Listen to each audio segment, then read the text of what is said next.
All right, so my first half was completely scrapped because I didn't listen to the very damn parable I was sharing about Holy Tuesday and being prepared, and my phone died. So to go back a little bit, we started with Palm Sunday and talking about opening the space and welcoming for the Spirit of Christ, welcoming this kind of new energy and the folk practice of laying down branches or laying down palms within spaces to welcome in the blessing of Christ, to welcome in the Spirit of Christ. Holy Monday, we talked about the cleansing of the temple, and that is today. Holy Monday is today, so hi, welcome. Sorry you guys didn't get the full explanation from the last 20-second live or some shit. We're here now. Hi, how are you? So when we get to Holy Monday, we begin talking about the beginning steps. It's a lot of begins of Holy Week. Holy Monday is a holiday in remembrance of a few events. One is Jesus' cleansing of the temple. It is therefore a good time to cleanse your temple spaces, both yourself, your home, as well as any altar spaces you may have. Traditionally, it is done with the sprinkling of holy water, but you can use any kind of charged, blessed water. I would use sun over full moon, but we did just have a full moon. So, hey, maybe full moon works better. We also celebrate the cursing of the fig tree, which is a little anti-Semitic in my opinion, but that's when you take it at surface level. Also for Holy Monday, we celebrate the Transfiguration at Mt Sinai. Because of this, it is traditional to wear all white or to wear all white and to wrap your head in white and stuff like that. I obviously did not follow that, so hi, welcome to Monday. All right, so I think this is the one we were on when my last live died out. So let's talk about Holy Tuesday. We celebrate the parable of the 10 virgins, which is a little bit of a long-winded way to explain being prepared for the coming of the kingdom, for, what's that shit called? Whatever. In this parable, 10 virgins are bridegrooms or bridesmaids for a wedding, and they are waiting for the bridegroom to show up. They all are supposed to have oils and to light these lamps. 5 of the virgins have enough oil to burn their lamps, so they light their lamps, they stay lit, and they're ready, they're prepared, their shit is set up. The other 5 do not. We're led to believe that the other 5 who were not prepared were kind of fucking around. And when it came time and the bridegroom was approaching and, they were getting ready to go off to the wedding, the 5 who don't have their oil ask the other 5 to share them. The other 5 is like, no, there's definitely not enough for us to share. Sorry, dudes. And it's all a parable about being prepared. Being prepared, because as the other 5 virgins leave to go and get more oil, bridegroom shows up and the fucking 5 who were prepared go off with him to the wedding. They're at the party. And the other 5 who were unprepared and scrambling to get their shit together in the end missed the boat, man. Another interpretation of the fig tree is that fruitlessness of the person in good deeds leads to judgment from God. Fruitlessness of the person in good deeds leads to judgment from God. Damn, got a theologian in the audience.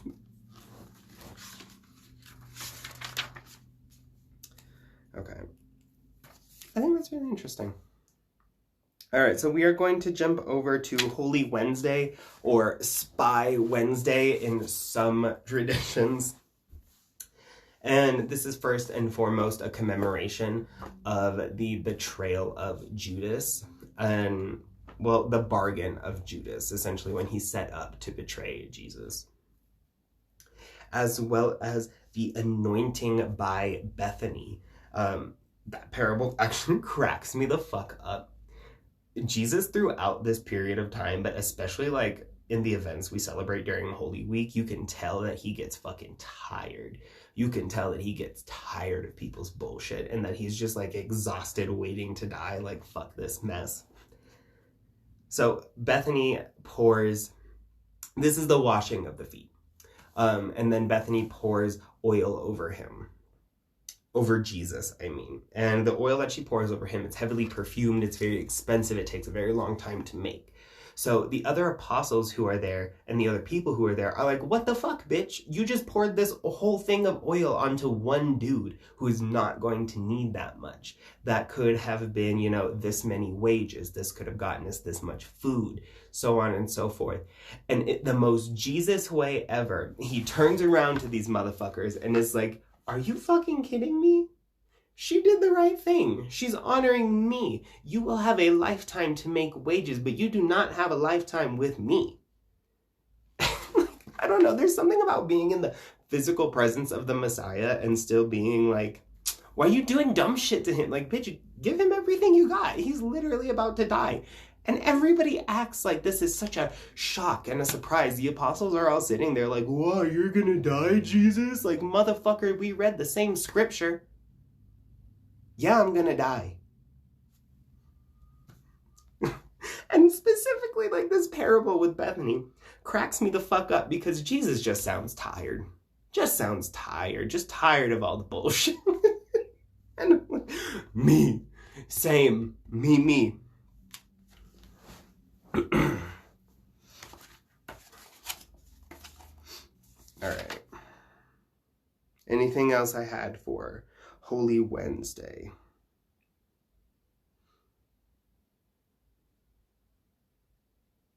Oh, yeah.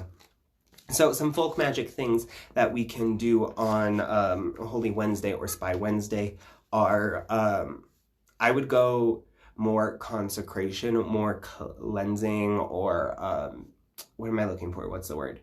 Like a dedication. This is a good time if you have any Jesus icons or statues or anything like that, to take them and put oil on them, to clean the statue physically and to prepare it for what is coming. Normally statues are covered up after this. The tradition that I like it because it really like has a pattern. You clean your statues on Wednesday. Thursday, I believe, is...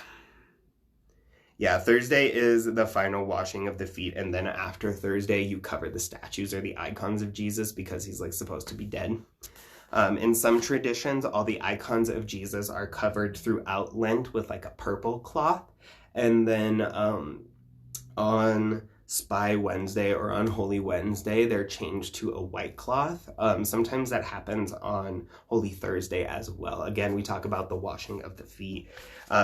I actually confused those two events. They're two distinct ones. One is Bethany cleansing and pouring oil over Jesus, and the second is the washing of the feet, which is actually depicted right here. And Jesus washing Peter's feet.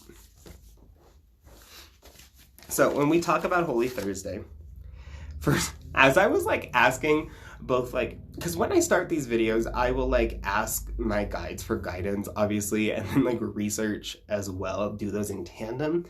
And the song that they gave me was The Feeling We Once Had, the Stephanie Mills version, not the Diana Ross version. I love you, Diana, but it's not your time.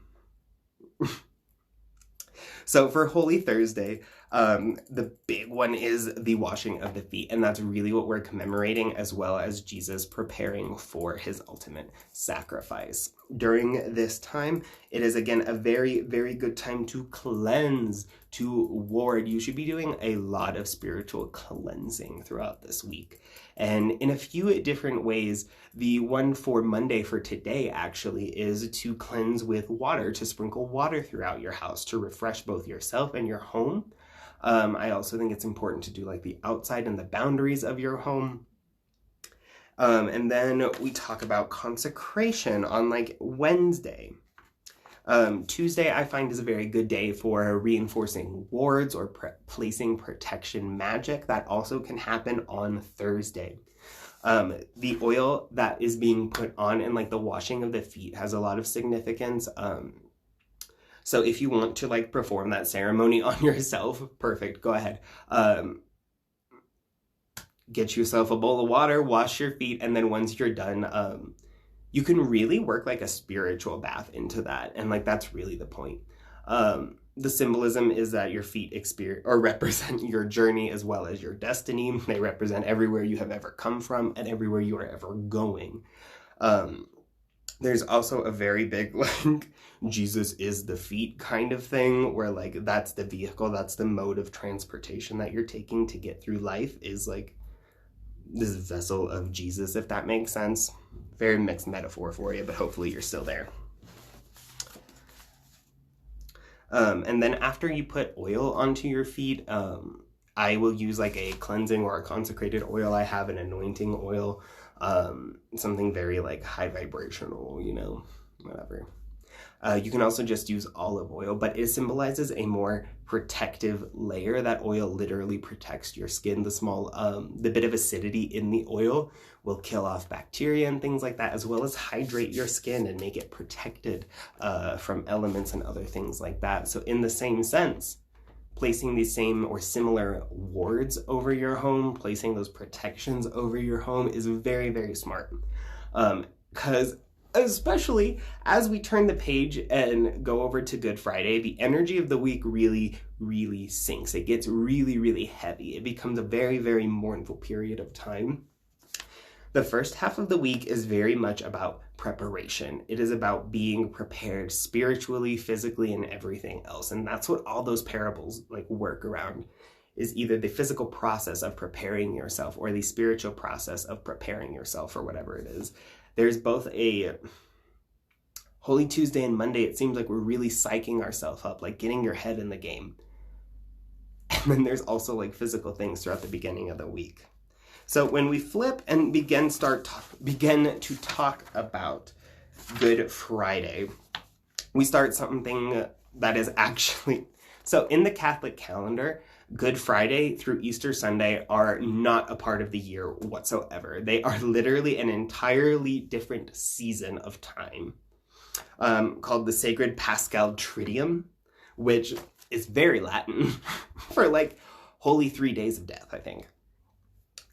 And that's so appropriate because between Good Friday and Easter Sunday, there is this huge feeling of liminality, this huge feeling of being in between, of being, you know, somewhere floating, but not anywhere really concrete. I would recommend you don't start anything. I would recommend you don't fuck around and start any like heavy petition, manifestation, or prayer work or anything like that. Certainly not asking for something, certainly not like trying to receive money or trying to receive blessing or receive guidance at this time. Let me actually turn the page so I can talk about the right thing. Traditional colors for Good Friday are red and black to symbolize the blood that has been shed, as well as just like general mourning and the absence of Yeshua. Ooh, Good Friday is caked in tradition, absolutely packed. And just about every country has their own set of traditions and practices to do. For example, in, I think, Malta, they go to 7 churches on Good Friday, which is like witchcraft. I'm just saying.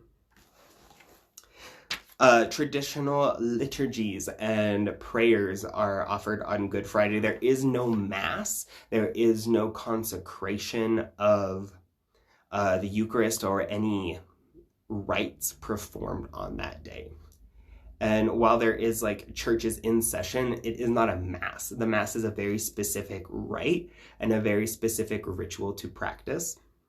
Whereas on Good Friday, we will often do more solemn liturgies and read the Gospels where the Stations of the Cross are expressed.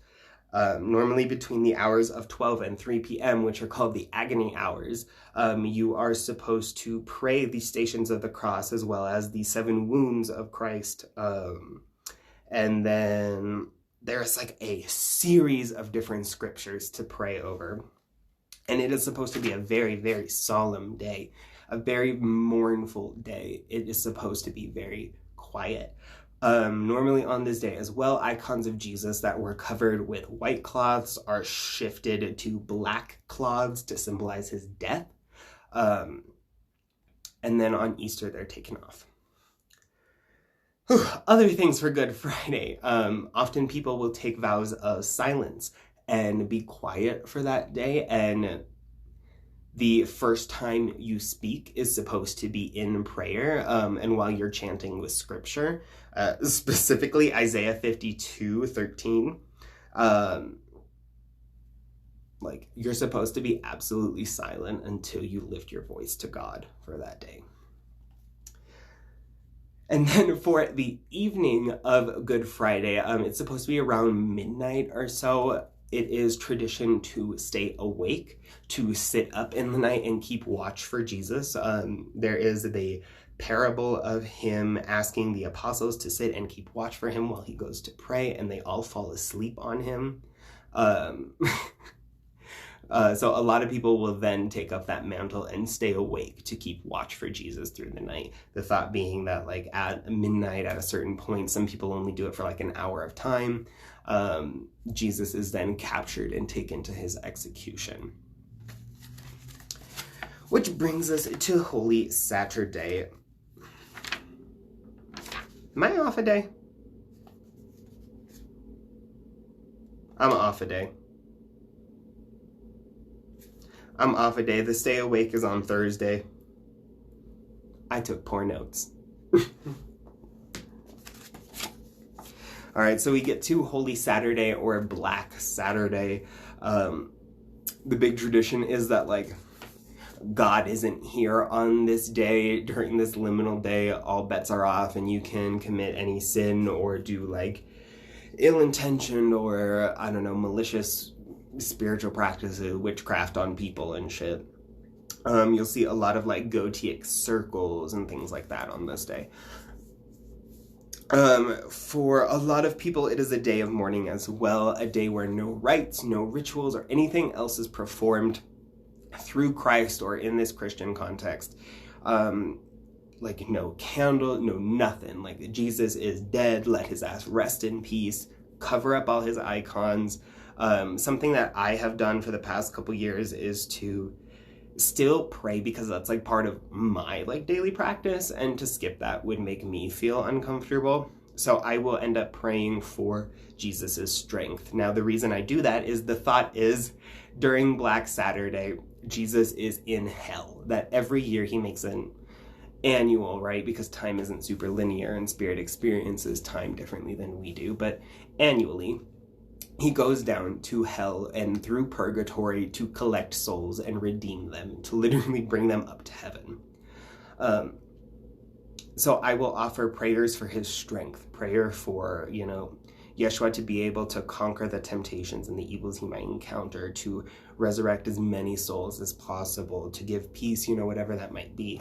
Equally, I think it is a very, very good day to pray for your ancestors, and a very good day to pray to or for all the recently deceased, the people who have died in this year's time. Like, pray for them to be counted among the redeemed. Pray for them, because, like, to take redemption out of this exclusively Christian context, it's spiritual elevation. It is liberation. When we die, we have to go through a really long process of purification, of both learning and growing and healing. And they talk about it being a, you know, like being lost in darkness. And I think that the fact that there is a day where you could hitch yourself up to that Jesus truck and get a tow out of hell, hell yeah. Sign me up. Put me on the tow truck. Thank you. I also think for that reason, it is a very good day for ancestral veneration.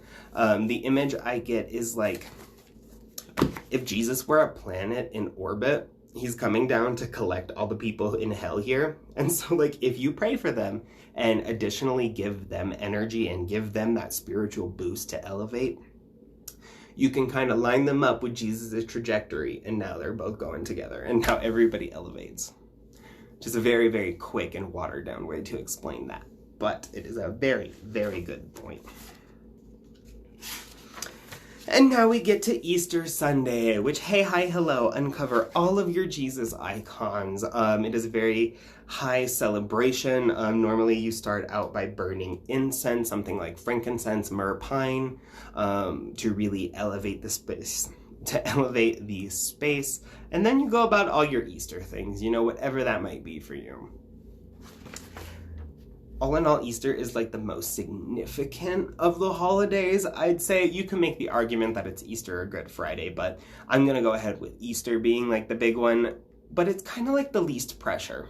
It really is just like the celebration of both your faith in this whole process, as well as the success of Christ redeeming souls. If you do like the ancestor thing, then you are celebrating the elevation of your own ancestral line. I also think Easter is a very good day to pray for your own enlightenment and your own spiritual guidance. Oh. All right. So that's about it. I'm very sorry to everyone who caught the first live and then that got cut off. Welcome back. Hopefully you made it back and got through the rest of the week with me. Take some time. Research Holy Week for yourself and find the significance for you. Christian or not, Catholic or not, it doesn't really matter. I just think it's interesting to dissect and discuss the kind of energetic and like spiritual repercussions and consequences of this week. Because the truth is, so many people are celebrating that like it is felt universally. Those liminal days are felt. Those days of mourning are felt, regardless of what tradition you come from. So, to quickly go over everything we talked about. Palm Sunday, welcome in Jesus. Bring Jesus into your home. Bring in the spiritual. Open the space. Call forth your blessings. Holy Monday, cleanse and purify your space. Cleanse and purify yourself. It is a time to sprinkle water in the temple, both this temple, your physical body, the temple that is your home, the temple that is, your altar space, the temple that is wherever you might be. It is a time to cleanse and purify. Tuesday is a day of warding, consecration, and preparation. I would definitely if you have any charms, trinkets, oil blends, spiritual products, anything else that you need to make for that week, Tuesday would be your day to do it. That's kind of the whole point of Tuesday. Especially because we are not to perform rituals later on in the week, Good Friday and Black Saturday specifically. You're encouraged to do all this week. And that's one of the main purposes of Tuesday, of Holy Tuesday, is to be prepared to get ready for Kingdom Come, to literally be prepared. We go over to Spy Wednesday and we talk about consecration of icons as well as yourself. Definitely work with oil on Wednesday. Play around with it. Put some on your hands, put some in your hair. What will? Holy Thursday, we talk about a final cleansing preparation of yourself and the physical body with the washing of the feet. With this, Thursday is also a very good day to perform acts of service for other people. Thursday is definitely more about how you treat the people around you than it is about how you treat yourself.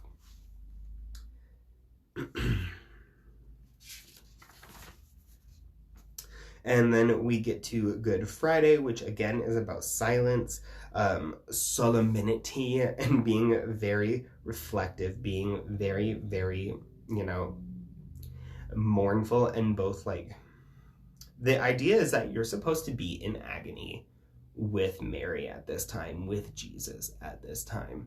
You're supposed to share in that feeling of loss and remorse. If I were to relate this to the tarot, Good Friday is very, very the Tower. It's very much about how can you watch the world crumble around you? How can you watch everything you've ever known die and be lost and still maintain a certain degree of faith, to still maintain, what you have been doing. Black Saturday is a day of mourning, a day without, invocation or really working with Christ, not really asking for blessings or, invoking that kind of help like that, but rather praying for Christ's success, really offering that energy back to Christ. It is also a very good time, and I highly, highly recommend you offer ancestral veneration at this time.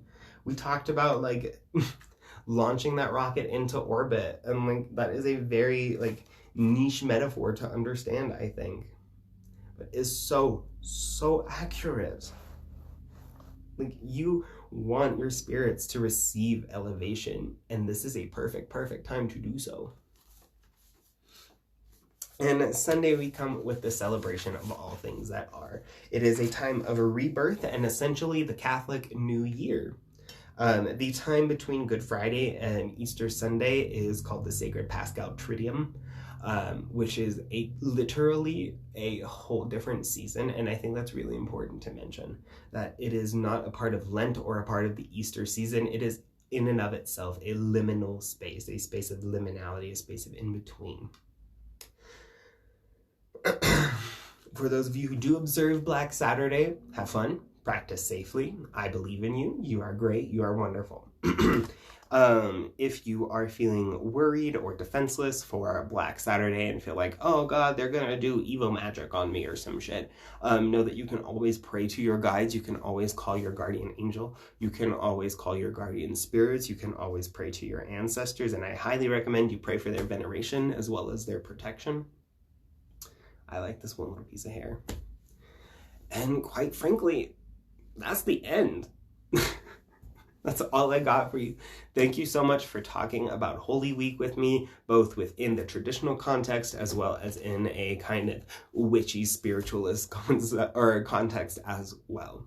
If you have any questions, leave a comment down below. I will be reposting this on my Instagram page as well as my YouTube page, so you can check both of them out. If you caught the first live that I did, that actually cut off, good for you, because I gave a way better explanation of Holy Monday and Tuesday. Either way, thanks so much for being here. Thanks to everybody who popped through, who left comments, and everything else. It is peace I offer you, and it is in peace I leave you. Have a wonderful Holy Week. I will see you tomorrow for Tarot Tuesday, and I'll be here all week.